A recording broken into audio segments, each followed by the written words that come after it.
தானியங்களோட இயற்கை சத்தும் சுவையும் மாறாம மாவு அரைக்க பெஸ்ட் ஆனது அல்ட்ராவின் பேட்டன்டட் கோனிக்கல் ஸ்டோன்கள் மட்டும்தான். அல்ட்ரா என்றால் ஆரோக்கியம்.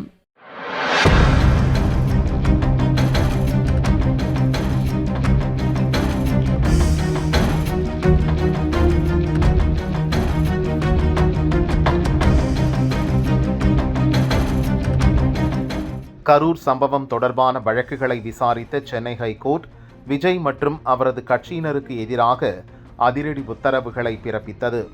குறிப்பாக விஜய் கரூர் நோக்கி செல்லும் போது தாவிக தொண்டர்கள் வந்த 2 பைக் அடுத்தடுத்து பிரச்சார வேனில் சிக்கி விபத்துக்குள்ளானது தொடர்பாக கடுமையாக கேள்வி எழுப்பியது. இந்த சம்பவம் தொடர்பான வீடியோ வேகமாக பரவி வருகிறது.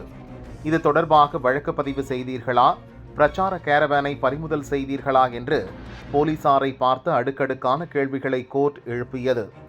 இப்படி வழக்கு பதிவு செய்யாமல் இருந்தால் போலீஸ் மீது மக்களுக்கு எப்படி நம்பிக்கை வரும்? இந்த விவகாரத்தில் உரிய நடவடிக்கை எடுக்க வேண்டும் என்று உத்தரவிட்டது.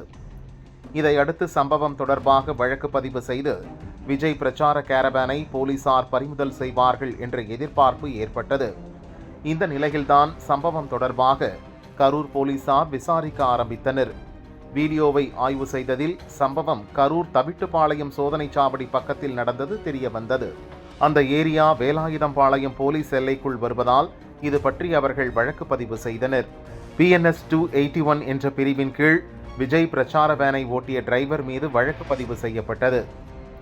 மனித உயிருக்கு ஆபத்தை ஏற்படுத்தும் விதமாக வாகனம் ஓட்டியதாக அவர் மீது குற்றச்சாட்டு சுமத்தப்பட்டுள்ளது. கோர்ட் உத்தரவுப்படி போலீசார் வழக்கு பதிவு செய்த நிலையில் டிரைவர் விரைவில் கைதாகக்கூடும் என்று எதிர்பார்க்கப்படுகிறது. அதேபோல் எந்த நேரத்திலும் விஜயின் பிரச்சார கேரவன் பறிமுதல் செய்யப்பட வாய்ப்பு இருப்பதாகவும் கரூர் போலீசார் கூறினர்.